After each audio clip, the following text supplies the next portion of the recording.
Good morning, friends. So, looking out my window this morning, it looks very festive. So, let's talk about Christmas.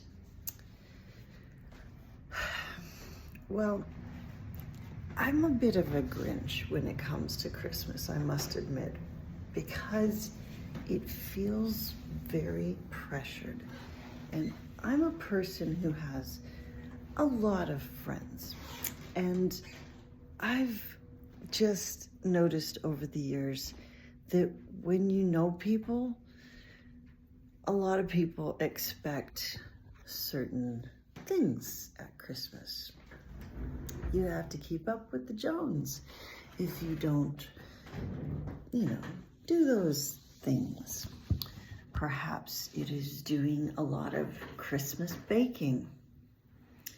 So as I was thinking about my situation here, where I am right now, not really having the freedom to make a mess in the kitchen, not really having a whole lot of money to spend even on all the stuff that you kind of need to buy in order to even make gifts, for instance, in the kitchen. Like I love cheesecakes. I love doing cheesecakes. I don't have a spring foam pan.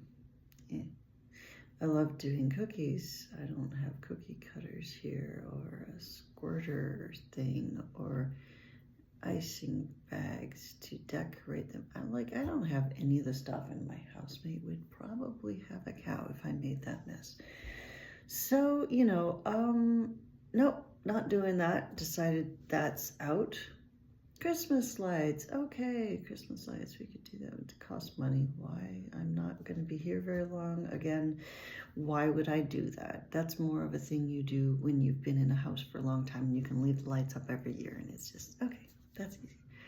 So a lot of the things to do with Christmas require money, time, stability, and a lot of people aren't having those things these days.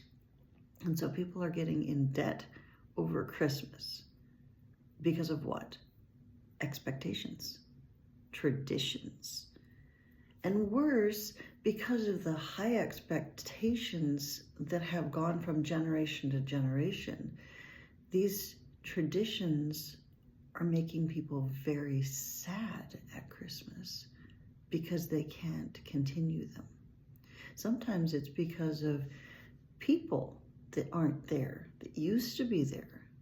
And so because we associate Christmas and these songs and these lights and these gifts with certain people in our lives, and then those people are, no longer in our life, either they died or they have nothing to do with us, well, then we actually associate more grief with this time instead of happiness. And it's only because we have traditions that associate things. Similarly, I've talked about the Pavlovian effect before with a dog that has a bell that is rung at meal times, and then they start salivating before the food comes out as soon as the bell is rung. Similarly, we actually used to call men in from the fields with a bell to say, hey, it's lunchtime.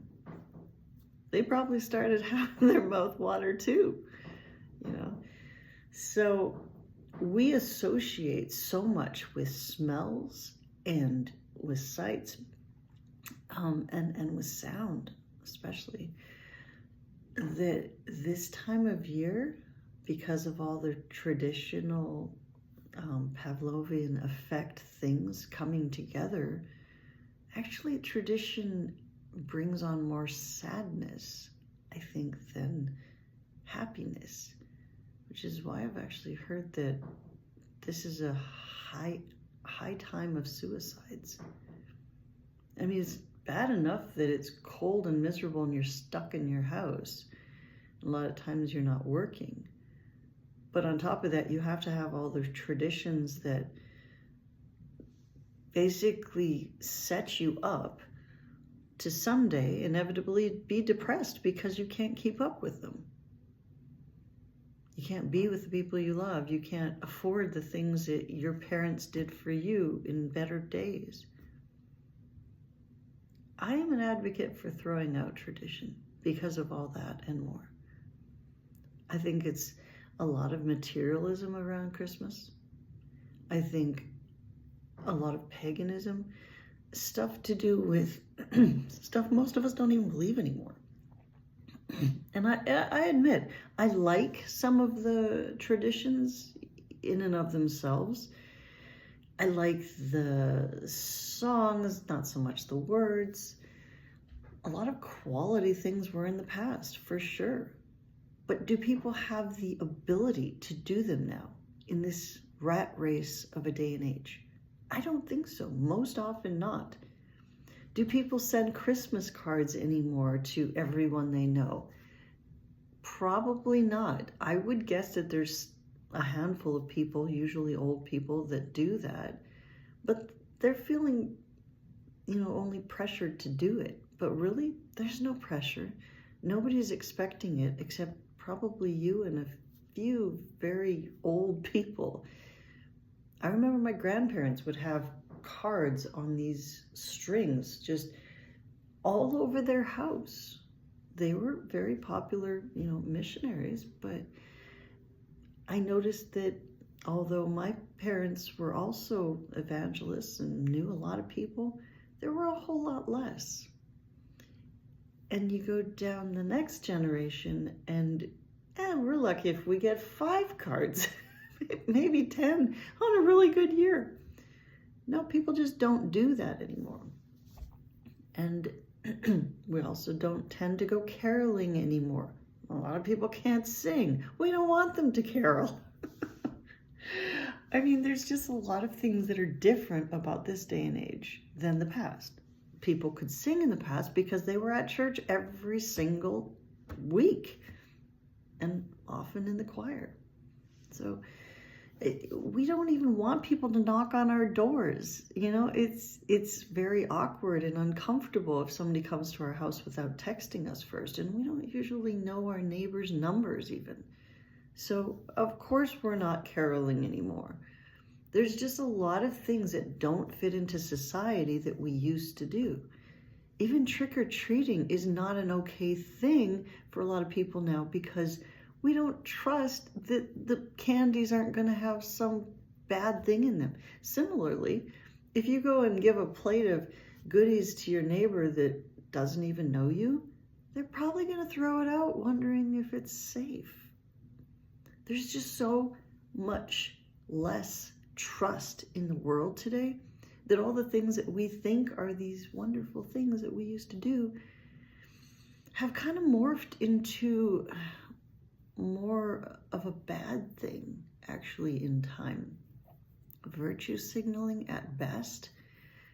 I mean, who can put up the greatest lights? I mean, if you're doing it because, it's honoring somebody who loved Christmas, who died, I mean, okay, that's nice-ish. They don't care, but okay, that's nice. But more often than not, we're doing it just to show off. And it's an expense that a lot of people just can't keep up because it's a lot of electricity to do big light shows.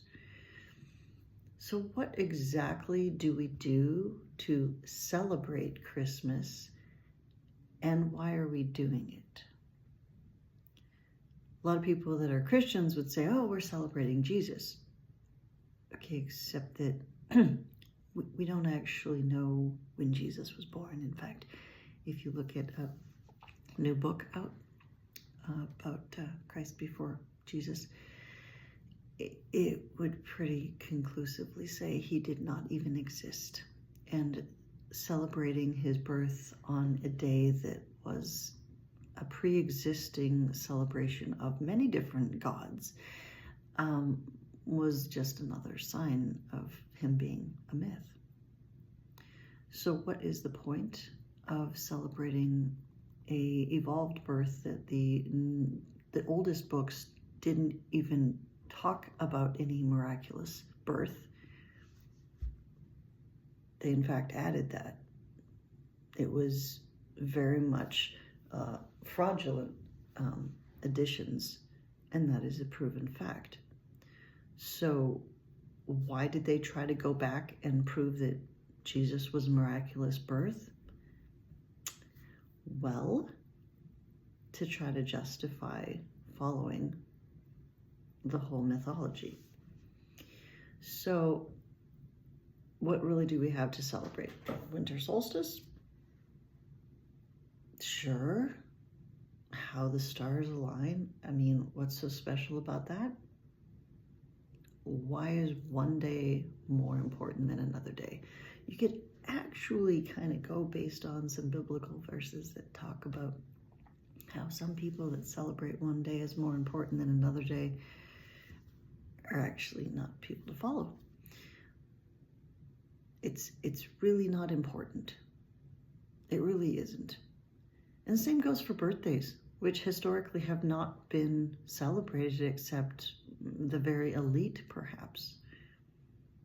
If you're going to celebrate anybody on a birthday, you should be celebrating the mother that didn't die and that went through all of that for you. You know, there's so much stupidity about traditions. It just bugs me sometimes. Why do we get caught up in this? Think it through a little and tell your friends, I'm not going to be taking part in that anymore. It's just dumb. It's just a lot of pressure. That's my thoughts on the matter anyways. If y'all are thinking I'm Scrooge, I'm sorry. If y'all are presuming I'm the Grinch, well, hey, I guess I am. Because I just don't care about this silliness. Do I enjoy food? Yes, not gluttony. Do I enjoy lights? Sure, fine. But I'm not going to spend a bunch of money on it. Y'all can do that stupid stuff. Anyways, talk to you later.